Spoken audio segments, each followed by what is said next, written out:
Hello, and welcome to another episode of the Brew Hoop podcast, season ending Brew Hoop podcast for the Milwaukee Bucks, who are now officially eliminated from the NBA playoffs as they suffered a 100-94 Game 6 loss at the hands of the Toronto Raptors, who, of course, won four straight to advance to their first NBA Finals ever since they became a franchise. A rather somber mood here at the Brew Hoop podcast. Of course, I'm Adam Paris, co-managing editor of brewhoop.com. Just got back from a delightful weekend in Savannah at a wedding, though, which helped keep my spirits high despite the tragic nature of the Bucks season ending. Joined by Kyle and Riley as per usual. And fellas, have we gotten over Game 6 yet? Are we feeling a little bit better at this point? No, I think if you called me like 2 to 3 years ago, I would definitely still be really upset. I think I've matured a little bit as a fan. I got over it pretty quickly after the game had finished, just because to me, once we were going to the Game 6, it kind of sort of felt a little inevitable, like, never say die, but I wasn't feeling great going into the game. So I had already emotionally steeled myself, and I'm ready to dive into the off season and forget this past year even happened. You know what I mean? I'm gonna cry here. All right. So first things first, I will say, anyone that's listening to this, I'm going to eventually be in your DMs and charge you $1 at least to listen to this podcast. If you don't give me that money, I'm going to then turn around and put you on blast on Twitter. I'm going to end your careers. So we're just going to get that out of the way first and foremost. And then maybe after that, I will then write a hit piece saying, Brew Hoop podcast listeners, are they going to leave after the 2020 if the Bucks don't make the finals? And when I ask you that same question, you could just storm out on me. I don't know, Kyle. Our numbers are pretty good, but I don't know if our numbers are good enough to start threatening the like 3 people who listen. So It's going to be like my dad. My dad. Yeah. Your dad would be willing to kick in $1 though, wouldn't he? All right, after your supposed bet, you might need that money back. Yeah, you gotta start collecting that. Oh, yeah. I think the question, I mean, like I said, it wasn't a significant sum. I just felt like putting a little money down. I don't know. I'm now I have to decide whether to tell the future wife or not that I threw away some of our wedding/honeymoon money on the Bucks losing in this round. Although I will say she had probably my favorite take on this as someone who's just sort of hopped on the Bucks bandwagon this year. She said, I think we were like sitting down and I was kind of sad. And she's like, you told me this. You told me right from the outset to be disappointed, that the Bucks will disappoint you. So, that's what they did. And that certainly, I think, is certainly a valid way to feel after this loss and the ratcheting above expectations from this season. I think it's a valid way for a lot of people to feel. I think there's also, certainly an argument to be made that this historic Bucks season went further than I think I definitely expected at the start. I know people like Kyle certainly had a lot more optimism than me, and I know I enjoyed certainly this ride from the very start. And I think for me, it was, I think at the end of the day, the thing that was most exciting for me was by the end of it, even when we were probably going down and losing to the Raptors here in 6, Riley, I felt like we had finally reached the point where all Bucks fans' expectations were higher than they've been in years. And I don't think we haven't been able to say that basically since that Big 3 era. Yeah, or the year after the Fear the Deer run or something along those lines. No, I agree generally, and I think what's so difficult kind of processing in the aftermath of the series loss is like, how do you balance your expectations having gone into the season? Because I think for the vast majority of people, you said they would lose in 6 games, but they would make it to the Eastern Conference Finals. Be like, wow, that's an amazing season for the Bucks. And then, as is kind of expected, as you go on, you become the top team in the league.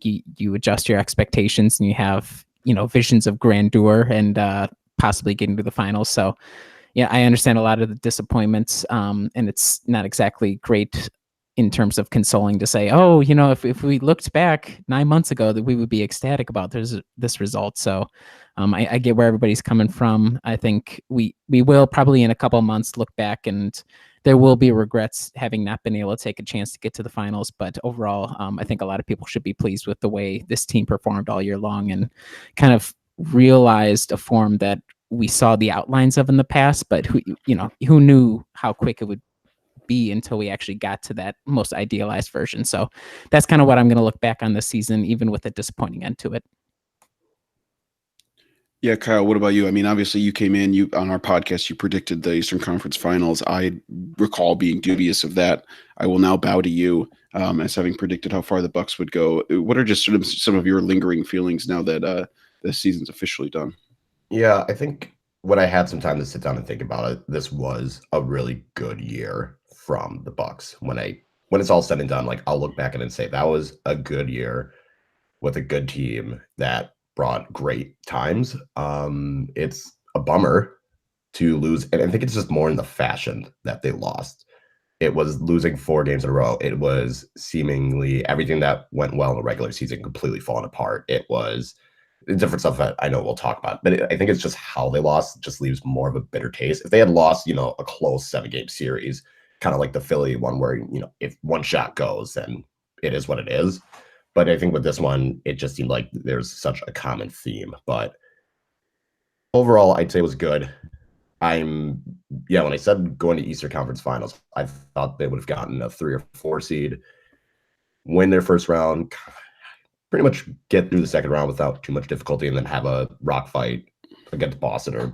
I think it's at Boston where they would have a tough time but fall short. And I mean, they crushed Boston, so that was great. And I think this told a lot about the team, that kind of like what Riley was saying, the expectations were raised from there. And I think everyone had the same expectations by the time it got to the playoffs, and that was this team could win the championship. And I don't think it's going to matter if Golden State beats Toronto in 4 or 5 or whatever. It would have just been cool to see the NBA Finals come to Milwaukee. So it's a bummer, but yeah, I'll look back at it and say it was a good season.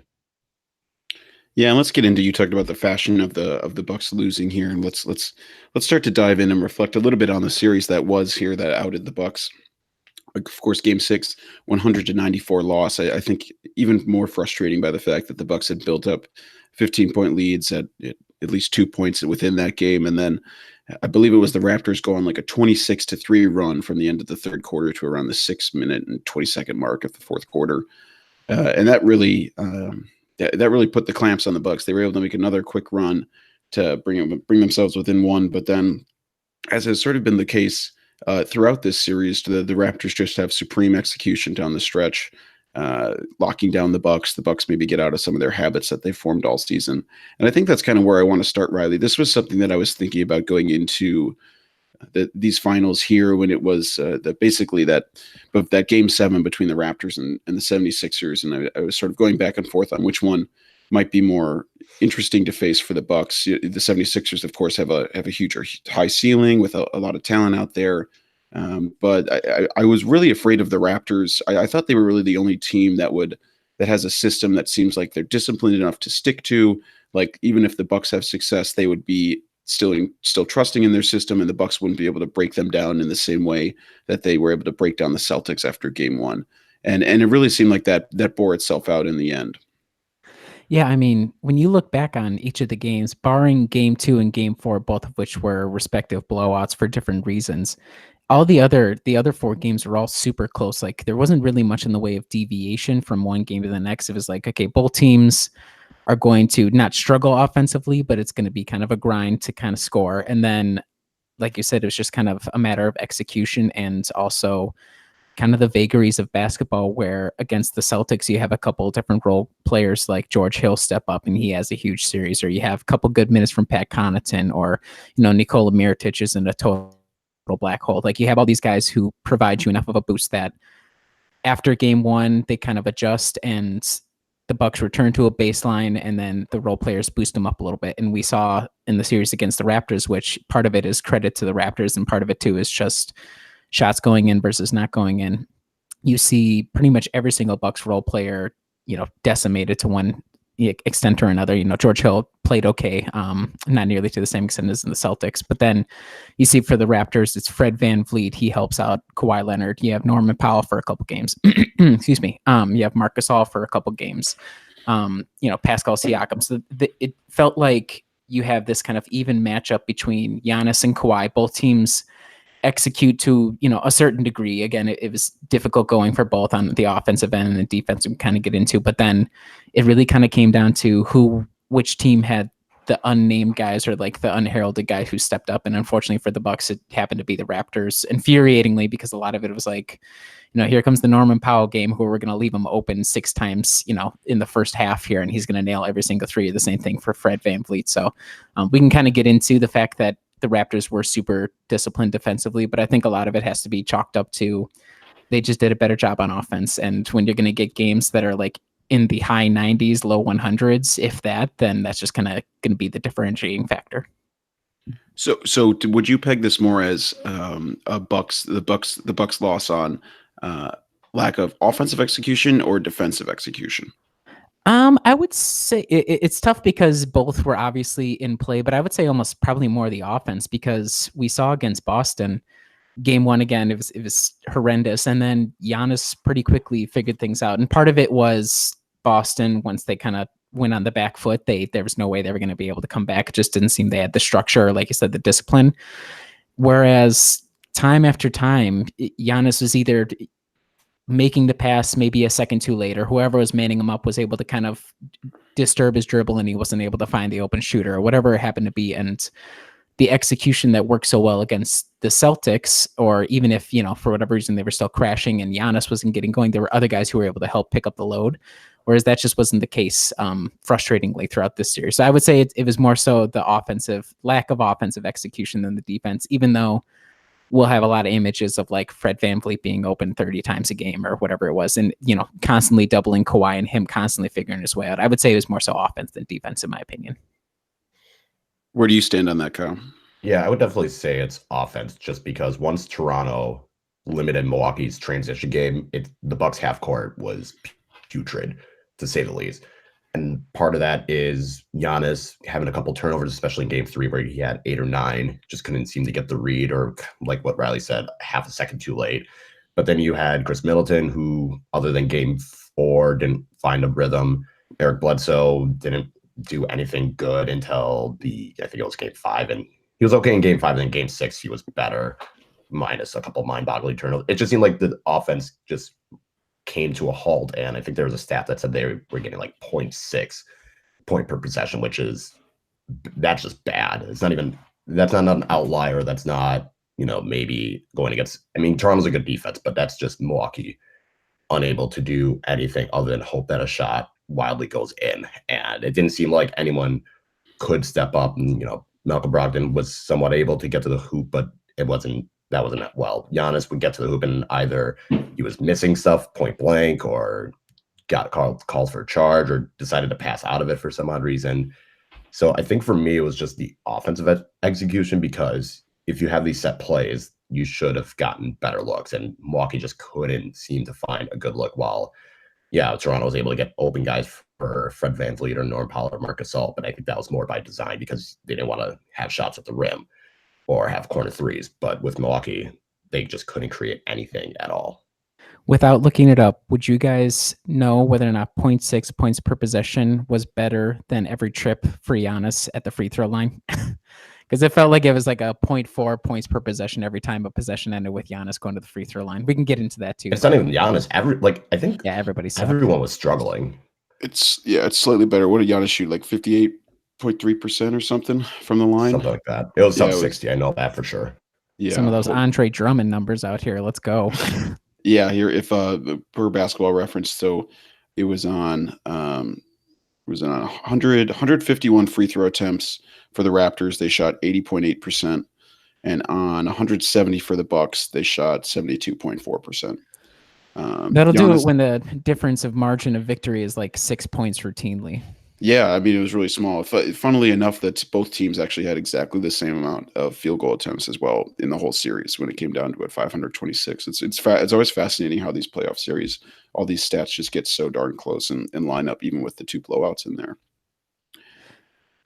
Yeah, Go I ahead. would say just kind of, just piggybacking off of the fact that it was just, for me, a lot of offensive execution. I think Marcus Johnson, I don't know if it was going into game 5, or I think it was going into game 5. He posted some sort of stat where like the Bucks had made 34 out of 145 threes, but like some massive percentage of those 3-point attempts were wide open and they were making like 10 to 15% of them. Like it just stuff like that is exactly what's going to sink your season. And it's we talked about it all year long. It's the issue when you have a system that's so reliant upon shooters making it. And like over the course of an 82 game sample, of course, it's going to kind of work out math wise into your favor. But when you have 7 games and how people can kind of get in their own heads or whatever kind of mental gymnastics are going on for each of the players on the court, stuff like that, it's just going to make the load that Giannis has to carry that much more difficult to bear, the load that Chris has to do besides the defense and then also help out on offense. Like there's so many different confluent factors that sunk the Bucks, and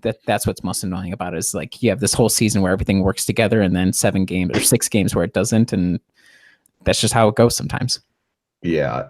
And for me, I think game 5 was a perfect summary. Game 5 in the second quarter, where the first 6-7 minutes they only scored 2 points. And that seemed to happen way too many times in each of those games where they just go through a stretch where they couldn't, other than game 2, they couldn't put together multiple baskets.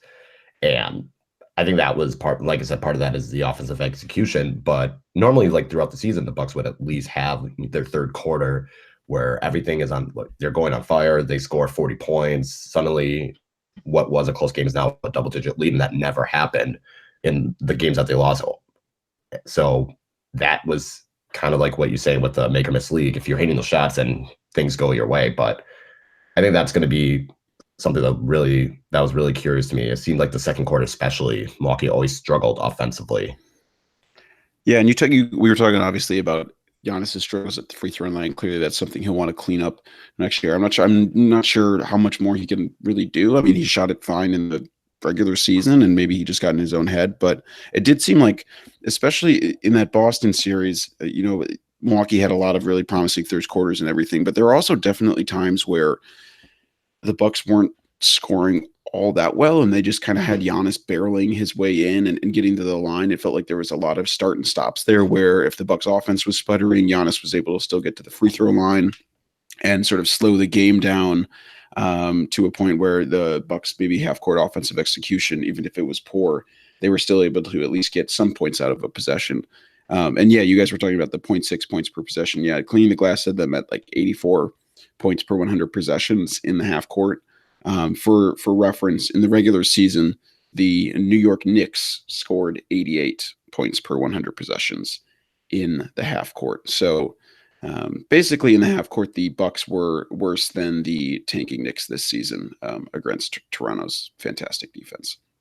Yeah, so much of it was like so many times, and we'll kind of talk, I think, a little bit later about any sort of adjustments that we would like to see made or like any sort of changes. But how much do we need to credit Toronto for like shutting down the Bucks time after time in transition opportunities? Like, I think game 5, they kind of jumped out to an early lead because they were running the Bucks, I should say, because they were running like right from the get go. And they put up, 17 fast break points in the first quarter or whatever it was. Like that kind of thing is the exact antidote you need when your half court offense is totally shattered. And like you said, there wasn't any sort of real variation once you got into half court sets for like, okay, if we're going to let Giannis have the ball, then he's just going to kind of barrel in and hopefully kick out or like, try and force his way through 3 dudes. There was never an opportunity where it's like, okay, maybe let's try to post Giannis up or let's get some off ball action going on to kind of help bail him out. There was a lot of standing around, which worked during the season because you have the whole season and the guys are shooting better, but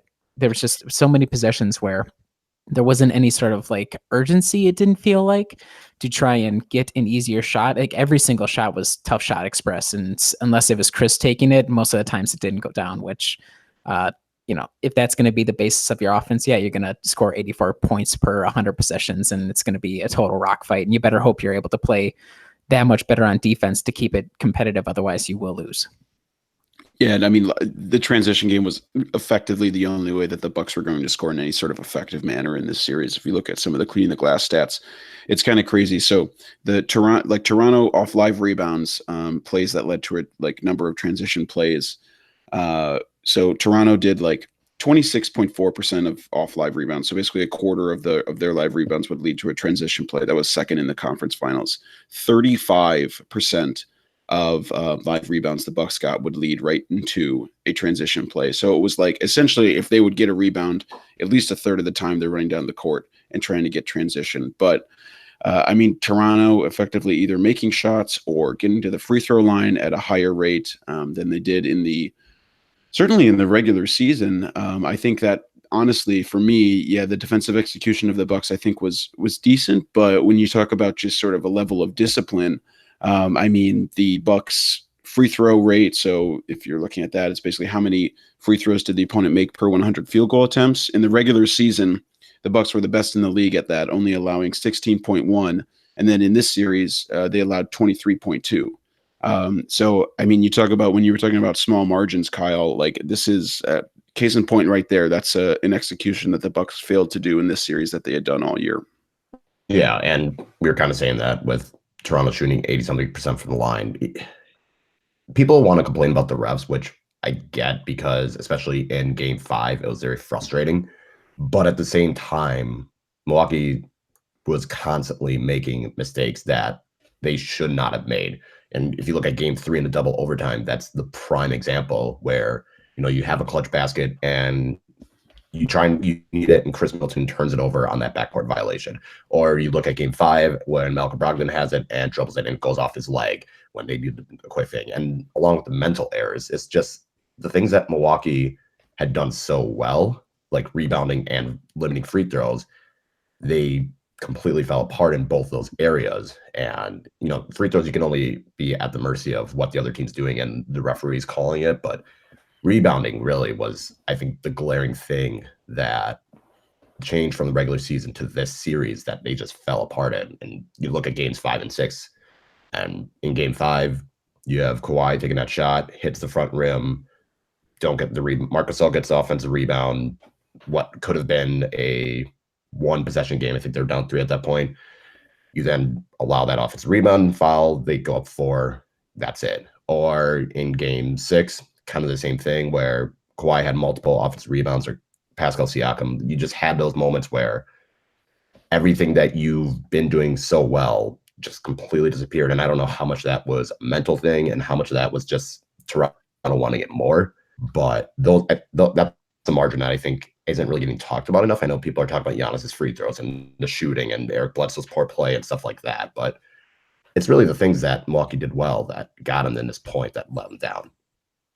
Yeah, and the rebounding numbers weren't crazy different from the regular season, but the stuff that just never shows up in there is the stuff that you're talking about, Kyle, where it's when those offensive rebounds seem to come, like in forget which game it was, but where Serge Ibaka just got 2 or 3 offensive rebounds and was just fueling a Raptors run, and the game just got out of hand. Or obviously, case in point, that Marc Gasol one.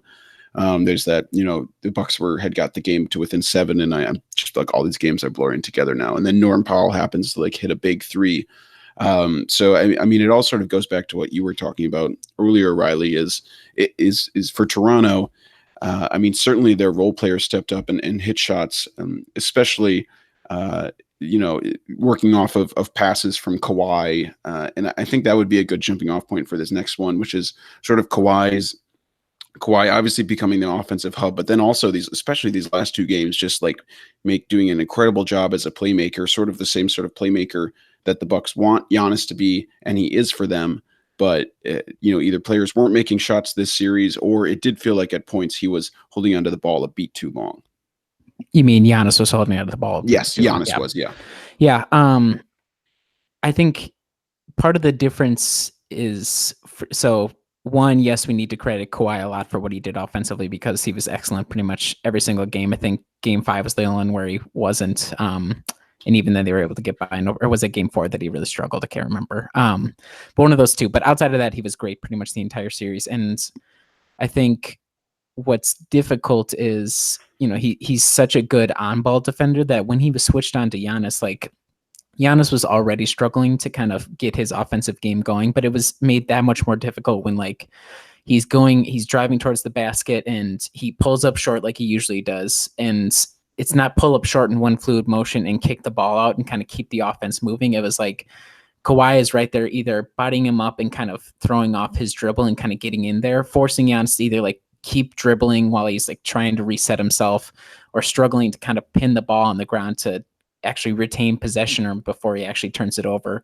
And when you have that kind of impact on both ends, it's so different from the way Giannis can be impactful, because we all know Giannis is a great on-ball defender, 1 through 5, but his real value is in kind of like the cleanup guy, like between him and Brook Lopez. The reason the defense works so well is because those two guys together are like not impossible to score over, but they're going to make your life a lot more difficult. And just the way that Kawhi plays defense is so different from the kind of dominance that we've seen, that it's a little difficult to process and kind of understand like, oh, this is what's happening here. So I think, Giannis still had a pretty good series in terms of like the counting numbers. And there were a lot of moments where he kind of made things happen when the team was struggling. But I think a lot of it kind of comes down to Kawhi is used to executing in these kinds of situations, and he's had a lot of practice throughout the season, and then in previous years in San Antonio, working within a system where he's the dominant guy on both ends. And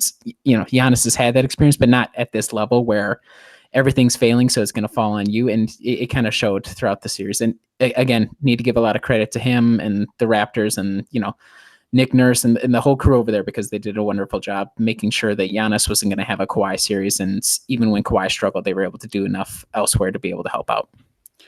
Yeah, and I just pulled up some stats from NBA.com. I was curious how the role players shot basically off passes from Leonard versus Giannis. So here's a couple guys for the Raptors. So Siakam off 21 off Leonard passes, 21 3. These are all 3-point attempts. Off 21 3-point attempts, shot 38%.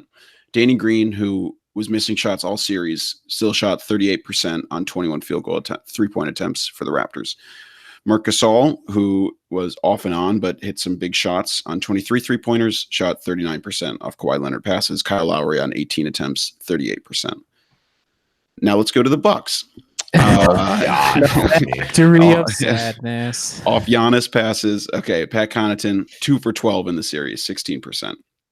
Boo. Chris Middleton on 25 3-point attempts, shot 36%. So okay, that's fine. Right, that's not bad. That's not bad. Nikola Mirotic, we all know how this is going to end.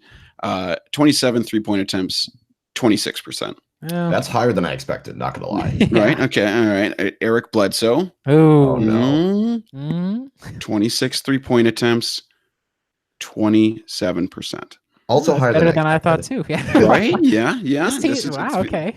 Is this feeling good? Okay. It's a bit heartbreaking yet. Yeah. Yes. Yeah. Okay. Oh, were these for the whole playoffs? Oh yeah. All right. Well, I screwed all these stats up. So assume that all they're those still depressing. They're still depressing, right? They're still incredibly depressing. I was really wondering once you said Danny Green shot. I was like, "There's no way Danny Green shot that well at all in the series." But I kind of let it go too. I was thinking the same thing. I was like, I'm just gonna let that one go because I don't have the stats in front. I wouldn't be surprised if that was true. Like, that's how the series was. Like, you could tell me that Toronto didn't, like Fred VanVleet and Norm Powell didn't miss a shot. I'd say, yeah, that made sense. Yeah. All right. Well, all right. So screwed that up for everyone, but I think the point remains. It's still crazy that Pat Connaughton only shot 2 for 12 in the entire playoffs off Giannis passes, and I think the interesting thing now when we think about Giannis Antetokounmpo, clearly emerging superstar, the whole narrative was sort of flowing his way, likely MVP, all this kind of stuff. I've always been curious about when the narrative for him is going to flip, when it's going to be like, when besides not beyond just the idea of like, I mean, I don't want to talk about him leaving. I never want to talk about that. It's just annoying as all get out. But like the idea that he can't do it on a big stage, like there's a little bit of disappointment in him. And I know obviously the Bucks wouldn't be anywhere near this state without him, but I think at this point, there has to be like a genuine sort of real conversation about the idea that, like,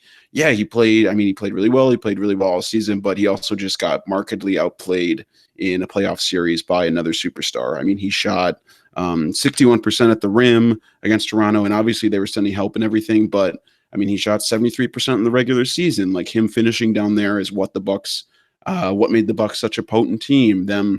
Him being able to draw defenders and kick out to guys that hit shots. So, I mean, Kyle, how do you think, as Bucks fans, we sort of reckon with this idea that, like, Giannis has a lot more pressure on him? How do we sort of balance the idea of, like, yes, we know we wouldn't be here without him, but we also kind of need to place some of the blame for losses at his feet, probably, as the leader of this team?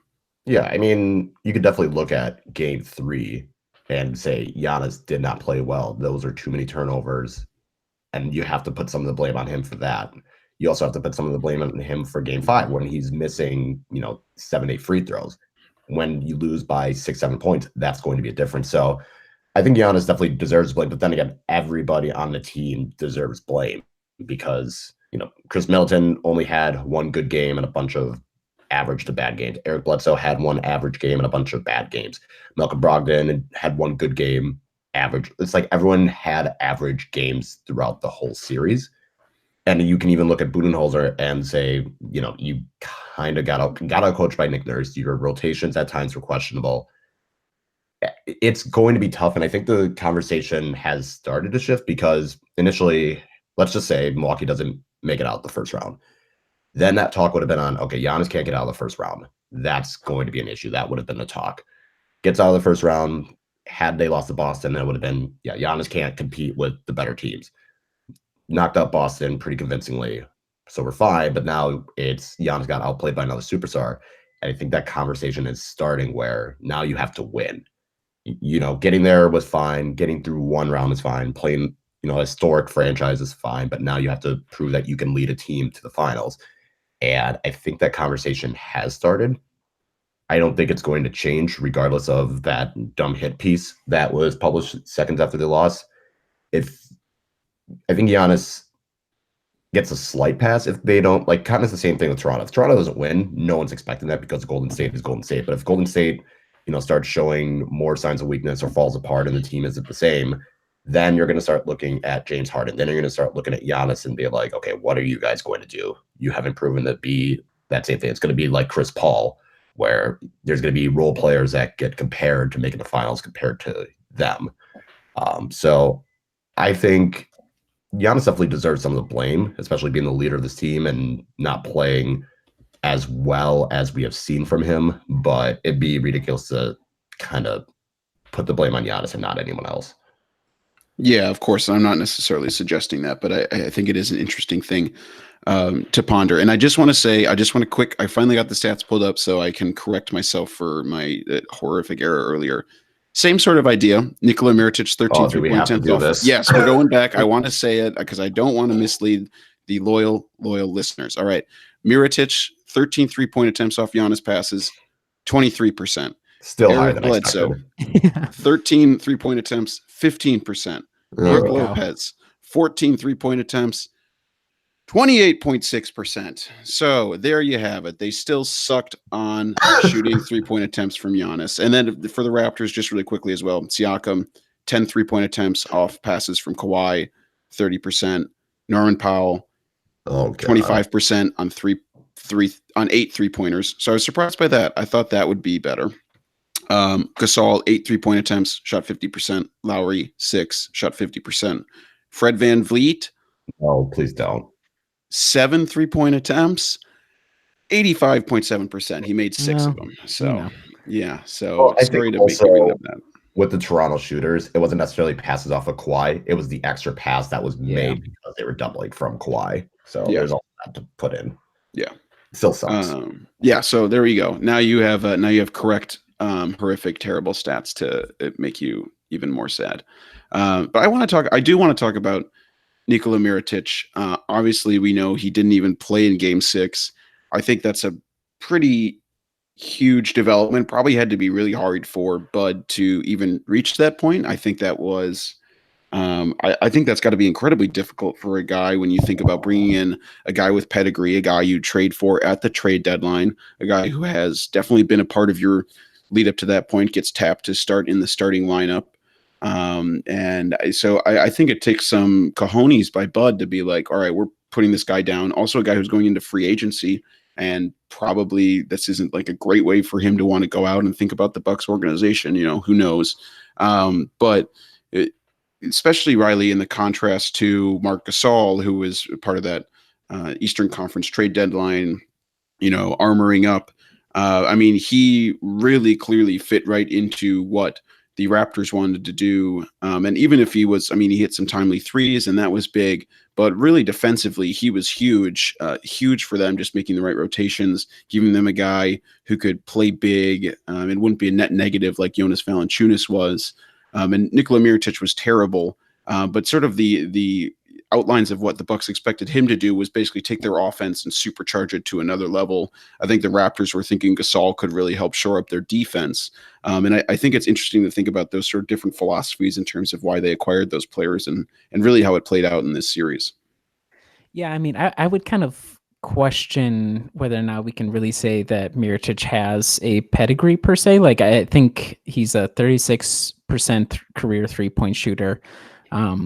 He was like decent in Chicago, but he was also part of some terrible Chicago teams. He was, decent again in New Orleans, and he fit well next to Anthony Davis, and then he got traded about the paint. So I think, if you're going to compare Nikola Mirotic and Marc Gasol, it's just like, Mirotic's value is everything was predicated on, like I said, him supercharging the offense, because he could be okay defensively, but he was never going to be some sort of stopper or like some sort of critical guy. There was multiple times where, I don't know if he didn't know his personnel, or, he gets switched out on, the wrong defender or the wrong offensive player, and he gets roasted or whatever it happens to be. And he had a couple of times where he could bail the team out by getting an offensive rebound and put back, but otherwise there just wasn't much going on. And like, it's difficult because he played pretty well in the regular season, but there was always a chance that when you have a guy whose entire value is predicated upon making these awkward, like quick release threes, if he's going to go cold, then what's the point of playing him? Like he's not going to add value elsewhere to justify his minutes. So, yes, I'm sure it was a tough decision, because I'm sure Bud was just like, okay, this next game is when he's going to hit like 4 out of 6 threes, and that's really going to bail the team out. Or maybe the game after that, or he waited 4 games, or waited until game 5 to actually swap him out, which is probably one of my complaints. But I guess I'm disappointed in Nikola, but I don't know if I really expected him to really show out and be like this game-changing guy, because you're kind of risking it with a guy who's a decent 3-point shooter, but probably not really. I'm not sure if I would label him a quote unquote marksman per se. And when you're dealing with that, that's a lot of vagaries to have to work around. So annoying, but probably should have been more so take him out earlier than wait to see if he gets a spark, because you only have 6 games to work it out. And if you're going to waste 4 of them by having one dude out there for 30 minutes who can't make a shot, then, you're going to make it impossible for yourself.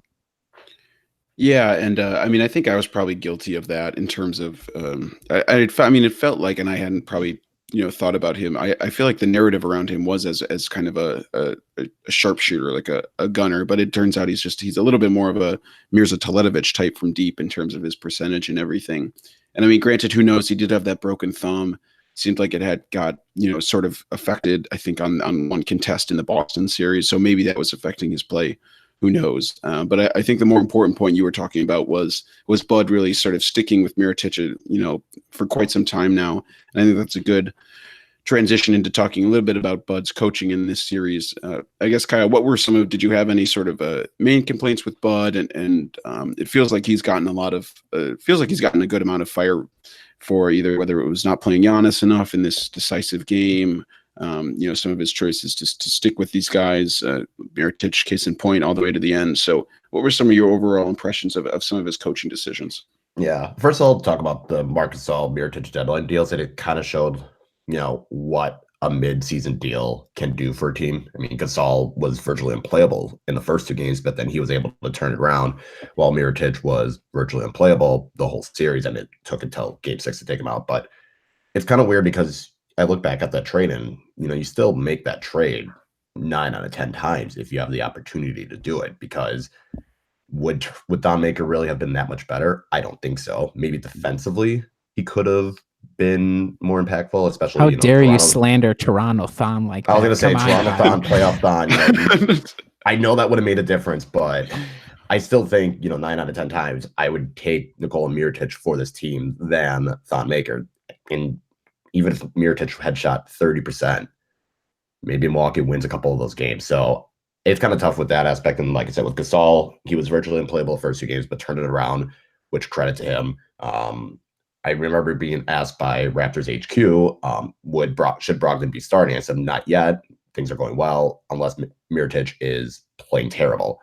And, the first couple games he was terrible. It wasn't until, game 5 that Brogdon was in the starting lineup. I don't know if it was game 4 or game 5, but it took that long just for Brogdon to get in the starting lineup, and Mirotic was still getting minutes. And then game 6, it was nothing at all. So that, going into my point with Bud, he did seemingly go with some of those guys a little bit longer than he should have. I think going into game 6, I said, play Giannis, Middleton, and Brogdon 40-plus minutes. Have a 7-man rotation with Ersan and George Hill, and just run with that and see what happens. And Bud didn't do any of that. I think he played Middleton 39 minutes, Giannis 39 minutes, Brogdon even less, like 32 or 33, which he said that playing Giannis 44 minutes isn't going to help them win, but all the stats show that the Bucks were better with Giannis on the court. So why not try it? You are in a do or die situation. You have to throw everything you can. You play your best players as long as you can. You saw in game 3 in the double overtime, Toronto had Kawhi and Pascal Siakam out there 50 minutes. And yeah, that went into double overtime, but even if it was just 4 quarters, they were still pushing, 45 minutes. And in games 1 and 2, Toronto's still playing those guys 40-something minutes. And I think that's more of my issue, was you could have at least tried to play those guys as long as they could. And another issue, kind of like with Mirotic, if he's not going to hit shots, kind of the same thing that I said with Pat Connaughton. If he doesn't hit shots, then he can't play.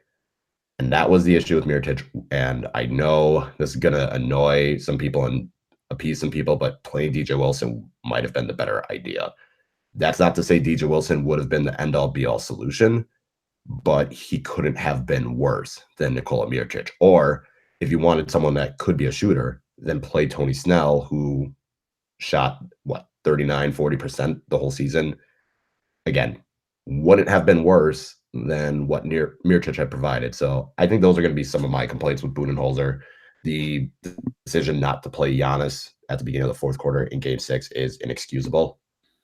And I'm not going to be on the fire Bud bandwagon, but bring Jason Kidd back. Is someone started the fire Bud bandwagon? There's not a fire Bud bandwagon, but there are definitely people that were saying Bud needed to go. There are people saying Bud was an awful coach and all this stuff, and he needs to be fired for this performance. Okay, let's just remember we had Joe Prunty and Jason Kidd last year, and that makes, although Joe Prunty and Jason Kidd would have played Giannis the whole. That's one place where Joe Prunty just clearly has the edge over Bud, is he's willing to push his guys to the limit.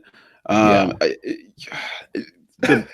Bud. This is why you stay off Twitter, folks. Stay off of Twitter. I don't know. The Bud thing to me is so interesting. I think. We went in and I felt like after game 1 of Boston, it was like, oh, all my questions are answered. He made these choices to switch more against Boston. And it feels like that was, his inability to make adjustments was certainly the primary bugaboo that was holding, lingering over him heading into these playoffs. And I have a hard time being like, yes, you should throw the kitchen sink at game 6. It's an elimination game. I have a lot more quibbles with the maybe not playing Giannis enough than dusting off some of these guys. I think maybe in retrospect, one of the things that really hurt them was, Pat Connaughton was great down the stretch and everything, and he was huge for this playoff run and everything. But it just seems so hard, Riley, to have to reintegrate a guy. I think DJ Wilson was probably a non-starter. He barely played in the playoffs. Throwing a guy in like that into the deep end seems like not a good decision to me. And then Tony Snell too. I think he just got hurt at really the wrong time, and he could have been a guy who maybe with his length and athleticism would have been really good defensively. Maybe someone to even spell a Middleton or Brogdon for a small stretch on Leonard. I just think it's hard to reintegrate those guys this late in the game. Yeah, no, I would agree completely. Like talking about Prunty, that's like going back to the Boston series. Like, all right, we're just gonna get that Shabazz Muhammad 45-minute game right now, game 7. Kind of what this series and last series and just kind of in general is really driven home for me about Bud is when we hear about he doesn't make adjustments. And it could be different for other people, but what that makes me think of is he's afraid to make adjustments.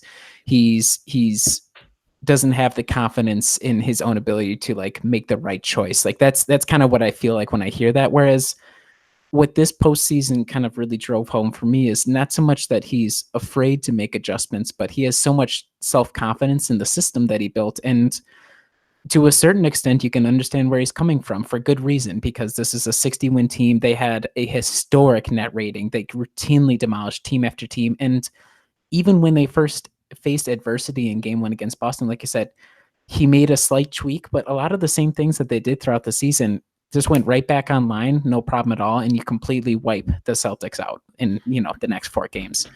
And so when he comes into this Raptors series, on top of everything else, you get through the first 2 games with wins. And you're like, okay, this is working. That's it's not pretty, but it's working. And then you go down, you lose another 2 games. You're like, okay, game 3, that's just a really ugly game. It didn't go away. You can understand where he's coming from there. Game 4, that's a blowout. And then things start getting a little iffy. And then you start seeing him adjust. So there are little things like going to Malcolm that I would have liked to seen earlier. I would have liked maybe, we were getting killed on some defensive possessions because just the execution wasn't there. Like, I don't know if it's a discipline or a focus factor. So like if he could have found a way to kind of work that maybe a little bit more. But for me, I don't come out of this upset with him or labeling him like this guy who's just totally rigid, but it's probably more so confidence in it. If I was in his shoes, I would understand where he's coming from. It's really annoying. You hope that you're able to kind of make changes, but like you said, it's difficult in game 5, game 6 to make all these wholesale changes to bring dudes off that either haven't played in a while or they weren't even that really big of a part of what you were doing throughout the entire season. So I get where he's coming from. I don't come out of this series feeling like he's been indicted as this guy who, he can't lead you to the promised land, because I don't think that's the case. He designed a system that worked excellently, and unfortunately for him and the Bucks, they kind of ran up against a team that had the right personnel, the right star, the right coach to be able to kind of make the small tweaks that threw off the system just enough to win it in 6 games. And we should remind everybody, yes, they lost in 6 games, but pretty much every single game besides the 2 blowouts were really, really close. And, a lot of that comes down to lucky bounces, if somebody makes a couple of free throws here or there. So I think looking back on this series, annoying, but definitely not some sort of Bud can't win, because he's shown us all year long and throughout the postseason that he can. It's just, will he have the personnel in the future to be able to kind of make it happen again and kind of put Giannis in positions to redeem himself for this series and kind of push you even further into the finals per se?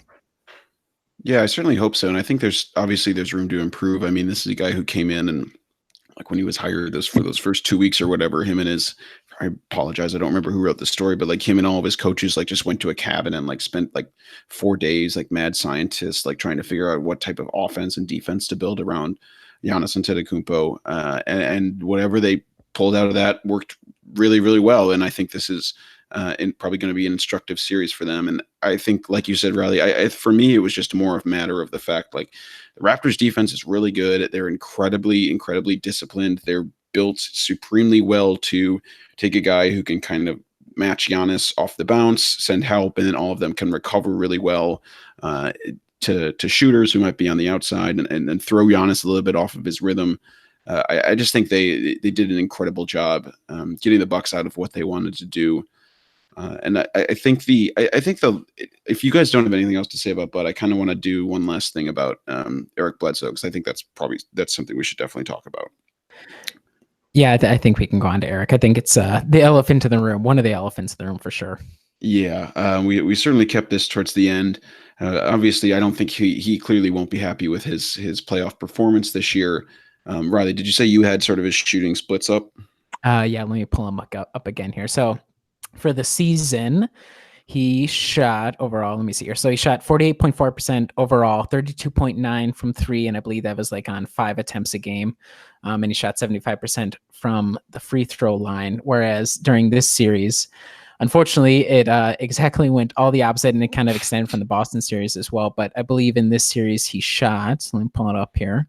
He shot 29.4% overall from the floor on 11.3 field goal attempts. Not great. Shot 17.2% from three off of 4.8 3-point attempts.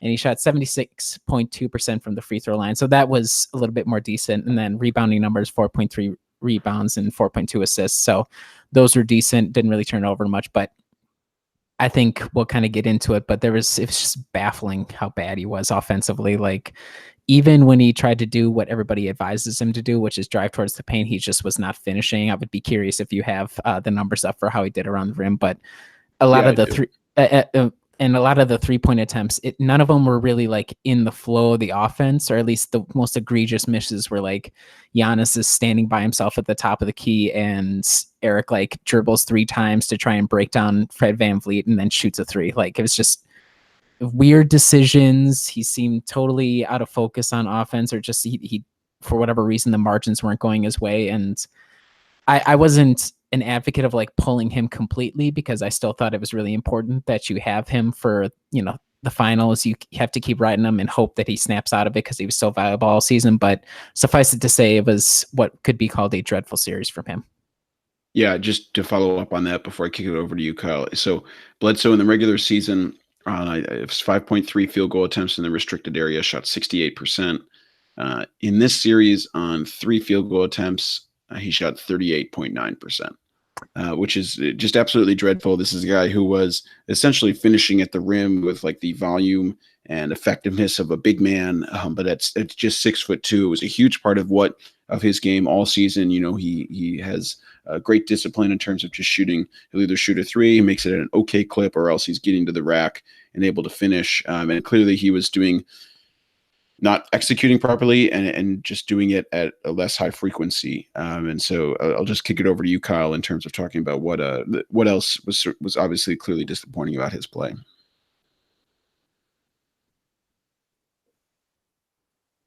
Kyle, I think you're muted. Let's see. Ooh. Yeah. There you go. So now there it is. Okay. All right, perfect. All right, I think I'll probably put an ad right there. Yeah.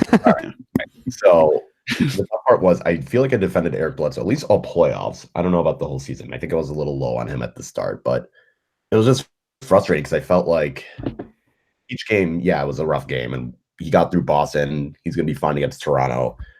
He's got to be the second best player for the Bucks against Toronto, since Chris Middleton was going to be rendered ineffective by Kawhi, both guarding him and being guarded by him. But it was just rough, and you can really tell, even during the Game 2 blowout, he still couldn't find a rhythm. And a lot of that was his 3-point shots. It felt like half of them were wide open that didn't fall, and the other half was kind of like what Riley was saying. He would try and dribble and break down the defense, and it didn't work, and then he would just say, okay, screw it, I'm gonna throw it up there. And I feel like defensively, at least, he wasn't as miserable as he was last year against Boston, but offensively he just couldn't do anything in any way other than Game 6. And then you turn around in Game 6 and you try a behind the back move, lose the ball, turnover, the Kawhi dunk happens, everything goes to a certain word that I will not say. It's not so goes to heck. I was going to say crap, but it's just, I don't know what happened to Bledsoe offensively. But my thought process is this: he's already re-signed, so we got him for at least 4 years. He can't be traded until September anyway. Eric Bledsoe last year was bad in the first round against Boston. He was bad in the Eastern Conference Finals this year. So in theory, if Eric Bledsoe is going to have another poor postseason performance, it's going to be the NBA Finals next year. It's fine. Wow. Okay, we're already getting the hype train rolling for next season. Toss some coal in the furnace, baby. Wow. The thing with Bledsoe, and I've been a big, just walk right past that. I'm just like, I don't know. The thing with Bledsoe, I've been a big proponent of his all year. I think, this is a guy who he was first team all defense in the NBA. Like that can't be overstated. And I think the interesting thing with him is that as a point guard, defensively, I think it's tough to have the same sort of level of impact as a guy like Kawhi Leonard, obviously, who can really lock down a wing. You think about like Andre Iguodala for the Warriors, right? That's a guy who who teams will typically ignore, and sometimes he'll hit some shots, but all of his effectiveness comes as like him being able to lock down the other team's best player. How often can Bledsoe do that? I think it's a lot tougher as a point guard, especially when you're getting ripped through picks, and he does an excellent job of getting through them, doing some of those like blocks from behind, the follow up from behind, and affecting shooters that way if they're funneled into the mid range. But I mean, this is a guy who was a key cog of the league's best defense. Found a way to play within himself offensively all season. I think he was I don't know what happens with him getting in his head. We've had this conversation all postseason, but at least for now, he's going to be on the team for the foreseeable future. And I'll be really interested / curious to see if any teams Riley decide next year, just in the regular season, it's just a random night, sort of the way that the Bucks would go with their crazy scheme against the Rockets. Like if they decide to do what the Raptors did and be like, all right, we're just going to throw a big guy who can be a help defender on Bledsoe so we can just ignore him completely from beyond the arc. Because it didn't feel like teams really did that all season. Yeah, it'll be interesting. I think a lot of this discussion around Bledsoe kind of revolves around what you philosophically believe like the most valuable type of player is. Like there's what do they say with Draymond Green? It's like 82 game player versus a 16 game player or whatever it is. Like, it seems like at least these last two playoffs that Bledsoe was probably more of an 82 game player, and like how much value you put on that. Like, I'm not sure if we'll see next season like teams totally ignore him from the outside, because during the regular season he was decent. Like he could make you pay for not closing out on him. Maybe not every single time, but he was good enough to make kind of work. And then for whatever reason, like you said, it's not like he's broken physically. Like maybe there was an ailment he was dealing with, but we never heard about it. And if it's all mental, is there a way you can work around that? Like, to me, there's still a lot of value in a guy who was an integral part of getting to the best record in the league. Like, if the Bucks are going to have a tough time constructing the roster and finding extra pieces, because of the way the cap works and the way contracts work, if you're going to be having guys like Chris Middleton kind of aging a little bit, you have, you're probably picking up maybe a couple ring chasers here or there, but otherwise the baseline is pretty much right here. You're going to need guys like Eric Bledsoe to maximize how well you do during the regular season to make the path easier in the postseason. So yes, it's really, really frustrating, and I'm not sure what the solution is in the postseason, if he's going to be completely AWOL or an active detriment, but I don't go out of this series and say we need to trade him. Like, if we have him on the team next year, the season might as well be moot because there's no way we're getting past it. Like, he was really good all year long. First, like you said, first team defense, and he was excellent on offense at times and all these different sorts of things. So I think a lot of what we're talking about today and what kind of be extrapolated is like, it's really frustrating, but you cannot be hot takey about the team. And I'm going to trust John Horst to not be hot takey about the team that's constructed. He showed it all season long. He's able to build around a lot of different constraints, but frustrating from Bledsoe, but he's so valuable the rest of the year that you have to roll the dice. And maybe if a deal comes along that you're able to move him and kind of clear some space, you move him. But he worked so well with Giannis, and he did so well during the regular season. You're going to need that in the future because it's not going to get any easier, from here on out, I would say. Yeah. And do you guys have anything else about Kyle, do you have anything else you want to say about the Raptors series? I thought we could do just a quick look ahead and then a look back on this season that really was historic, and I have a lot of fond memories from. The Raptors played really well. Props to them. They were the better team.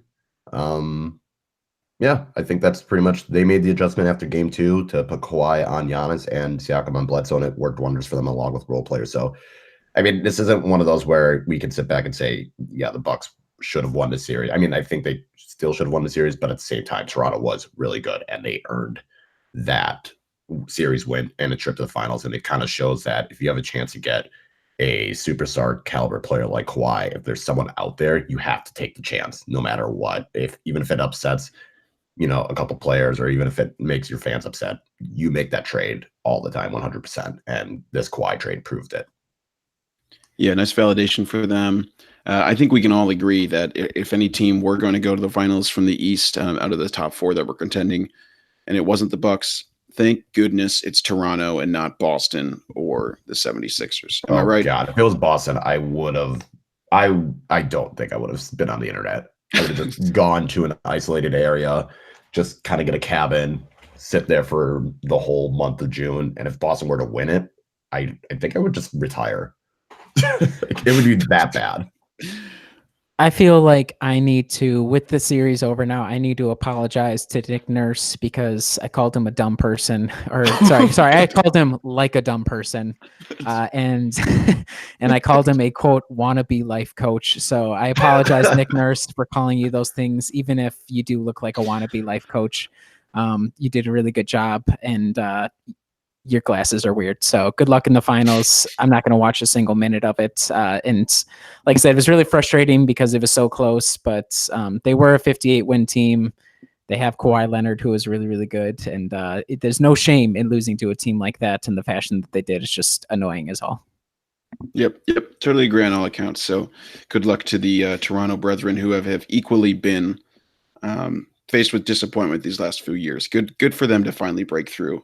Hopefully one day we'll get our chance as Bucks fans, and we'll be hopefully more elated for it after going through this little bit of heartbreak and disappointment. So when talking about we're going to talk very briefly about just some early feelings on next year before we talk about our favorite memories from this past season. And obviously, I think it's really hard to have any sort of realistic feeling on what's going to happen next year just because of this incredibly fraught off season that's coming up. Brook Lopez is a free agent, George Hill likely gone, Nikola Mirotic likely gone, the Chris Middleton discussion with free agency, Malcolm Brogdon. We're going to save all that kind of stuff for a later pod, but Riley, what's sort of your early impressions and feelings about this team and coming back next year and potentially their ability to replicate what they did this year, at least with the people that we know will be on the team next year? I feel pretty good about it. I think we've reached a point in Giannis's progression where he's able to get you, it's been discussed like he gets you to a baseline number of wins, but I think he's kind of evolved into this, not final form, but as close as you're going to get reasonably. And I feel like the way that Bud's system works, it gives John Horst a lot of flexibility to kind of find dudes off the scrap heap that sort of might work within it. Like Pat Connaughton, for example, is a prime grade A example of somebody who off the scrap heap works perfectly in the system. So yes, there's a lot of questions about what part of the core is going to be coming back, but between having Giannis, between having a lot of the guys, there's still a number of role players that are under contract for next season that you can either move them or they've already shown that they can play. And then also it should not be discounted. Yes, the Bucks have a fraught off season, but like every other contender has a fraught off season. Like the Celtics, who knows what's going to happen with Kyrie and Al Horford. Toronto, maybe Kawhi is going to go to the Clippers or somewhere else. Philadelphia, they might end up paying Jimmy Butler $50 billion a season, which would be the best outcome. But I think there's if Kawhi and KD, or not Kawhi, if Kyrie and KD move to New York or they go to the Knicks or whatever happens, there's a lot of chaos set to come in the East. But because you have Giannis for next season and you have probably, it's going to be tough, it's going to be expensive, but you have a clear idea of how to bring back a lot of the core if you have interest in it. I like their odds of probably making another deep playoff run. Maybe not nearly as many wins, but I think they'll be pretty much as good next season as they were this year. Yeah, Kyle, one of the things that I felt, I obviously went all in on this season. A lot of us did, basically predicting Bucks to go to the finals, maybe even winning it for some of us, was one of the reasons I thought this was just such a unique opportunity this year with all these guys still under minimal contracts and the depth that they had. The luxury of bringing a guy like George Hill off the bench, the luxury of having, Tony Snell as like a 10th guy if you would really, really need him. Nikola Mirotic, obviously, he didn't quite work out in these playoffs, but it felt like this was sort of a prime opportunity for them to capitalize on that. Obviously might be a little more difficult next year, but they can certainly have some young guys and other people who should be coming back, and I'm sure they'll find some other nice, maybe potential free agent pickups. So what are your sort of early thoughts and impressions for going into next year? Well, I don't know what you're talking about. They're going to sign and trade Middleton for not Kawhi, for Anthony Davis, and it's all great. They're going to get Bradley Beal. Like, no, they're going to sign Kemba Walker. I don't know what you're talking about. But no, in all seriousness, I think it really depends on what the rest of these Eastern Conference teams do. I think right now, unless Kawhi comes back to Toronto, I still don't think there's a team that I would confidently say is better than the Bucks. If Kawhi comes back to Toronto, then that's the only team. So that's kind of what the good thing about Milwaukee's situation is. I think they bring back, Middleton and Brogdon, and I think they find a way to get Lopez back. Yeah, it is kind of tough because you won't have as much cap flexibility. You won't have as much roster construction. The flexibility goes away after this year, but at the same time, we know that with this core group of guys, you can make the NBA Finals. Now, if you can win a championship, that's going to be a question that I don't know if we're going to be able to answer. But we know you can at least make the finals with this team. So I expect John Horst to, sign a couple guys this offseason. Maybe a few of them will be those ring chasers, kind of like what David West was. And maybe you convince Brook Lopez to sign a deal at a smaller rate. Or the nice thing with Malcolm Brogdon is you have the upper hand with him being a restricted free agent.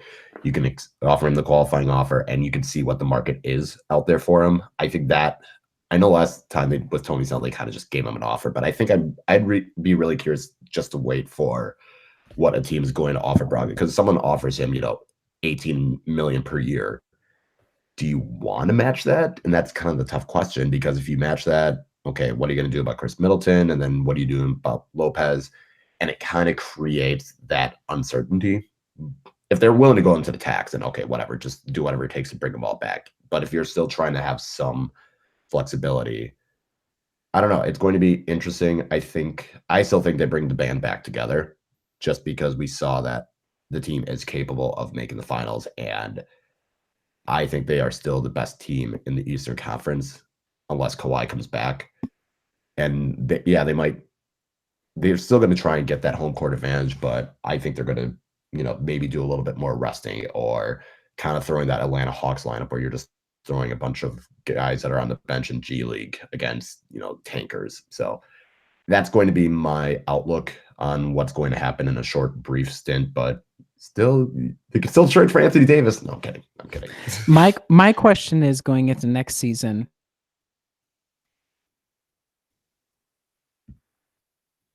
Riley? Kawhi Leonard and you, Dante DiVincenzo. Hey, wait, can you wait? Sorry, you cut out, and I heard all I heard was DiVincenzo, okay, right. and I need to hear it. Yes, I need to hear what you're about to say. It's an important thought. So I'm asking, what's the difference in terms of on-court value between Kawhi Leonard right now and year 2, Dante DiVincenzo? I think that's a question nobody's asking, and we really need to think about this offseason. I cannot wait to have Dante's Inferno return. Hopefully, for Summer League, if we get him doing some absolutely insane stuff, we can finally see the red-haired Ragu back out there playing incredibly well. I do think that's such a fascinating idea, though, and I know the Bucks will start to spur up. We finally got to get into draft coverage now that the Bucks are out of it. And just draft some dude at 30. Who cares? We can just draft some dude at 30, and we can say move on. But I think it's really important to actually consider the fact that the Bucks are this is one. They're only going to have 2 first-round picks the next 4 years. They just traded away. They don't have that many second-round picks, and they've really used that to get some really decent contributors the last few years. Who knows whether those guys will be good enough to contribute in the playoffs? We obviously saw Sterling Brown get marginalized. And maybe we could buy a second-round pick. But, I mean, look at a guy like Kevon Looney for the Warriors, right? This is a guy who was picked, I think, 30th or something.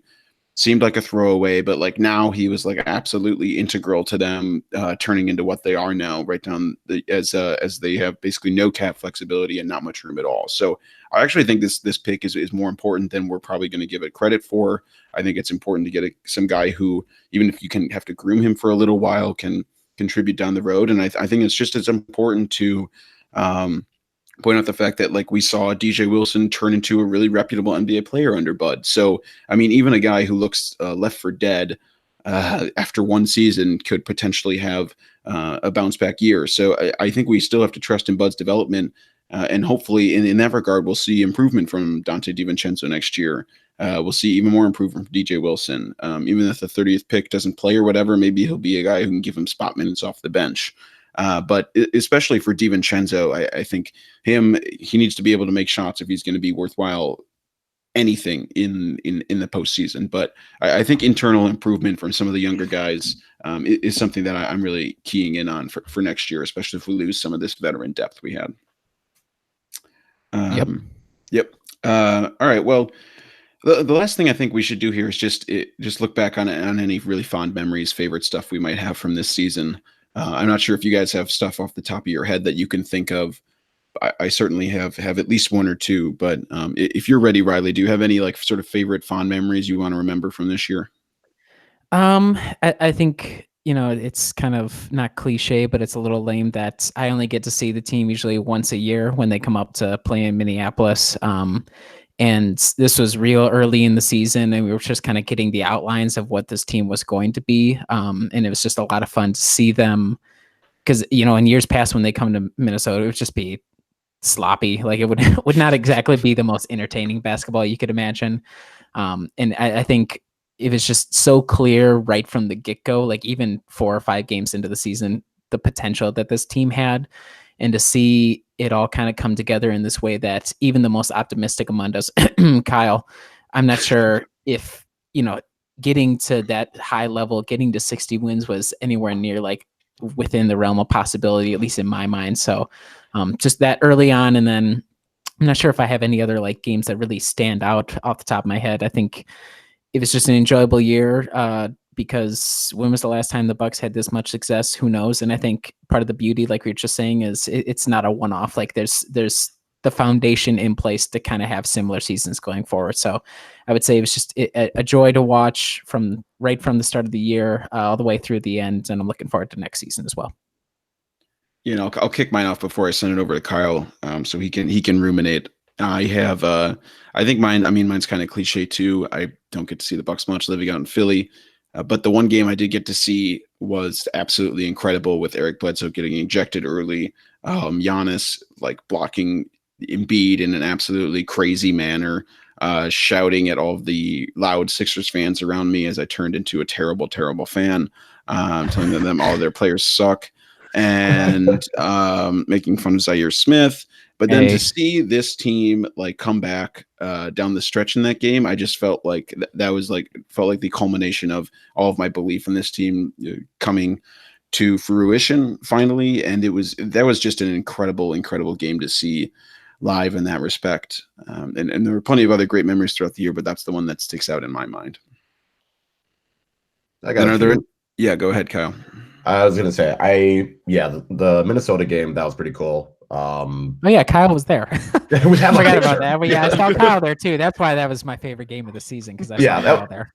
But yeah, kind of like with what Riley said, like going up there was pretty fun, and just seeing how many Bucks fans were in that arena. A couple of years ago there wouldn't have been any fans at all, but just see how many fans were in that arena. I think that was like encompassing for the whole season, is just seeing more people wearing Bucks gear, more people talk about the Bucks, and more people caring about the Bucks. And you get those screenshots of the Deers District and how packed it was.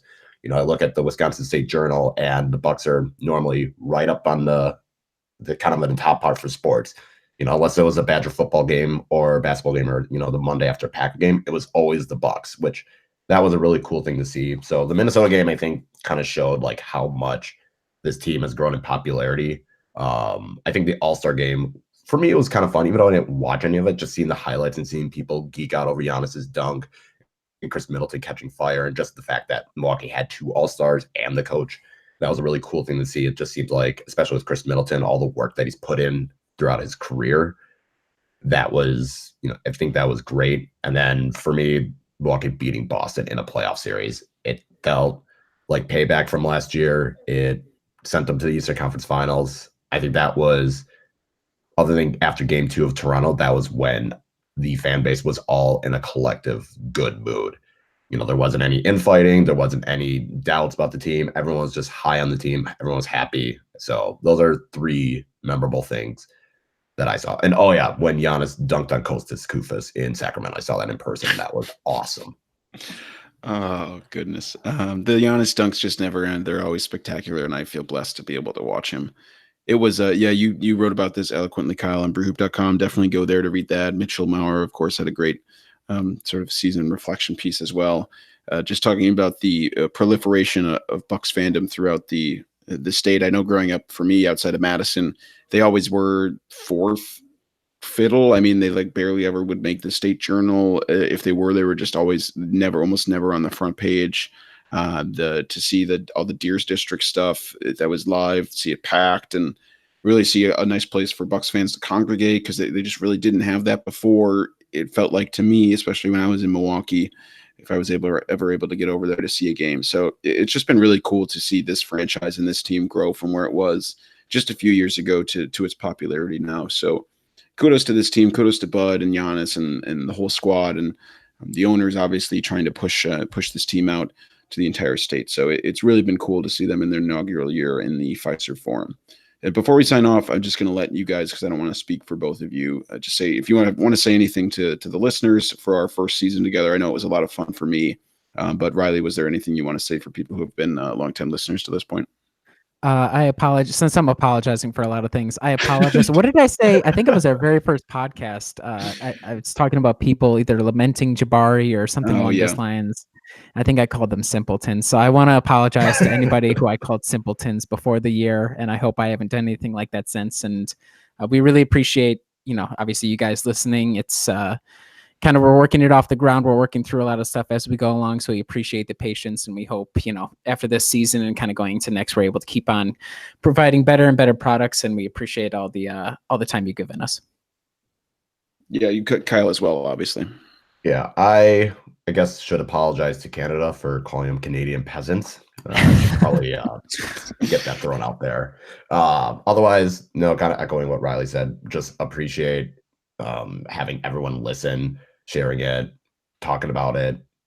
Every single one of you is great. I know I mentioned it in that same piece, just how everyone that has read something that Brewhoop has done, that has shared something, that has followed us on Twitter, that has watched my Periscopes, anything that you've done to contribute to the site in a positive manner, I guess in even a negative way, I really do appreciate it. Like I said, when the season started, I had gotten laid off from my job, so I was not in a great spot, but having the Bucks there was like a nice outlet and escape for me. And this was my first year running the social media, and it definitely came with some highs and lows, some dumb mistakes that I've done, but at the same time, it was fun doing it. And yeah, I just appreciate everyone that has listened to this podcast, somehow letting me on this podcast and going on for this is gonna be episode 31, so I was on it for about 25, 26 of them, so I've enjoyed it. It's probably been one of my favorite things to do and one of my favorite seasons.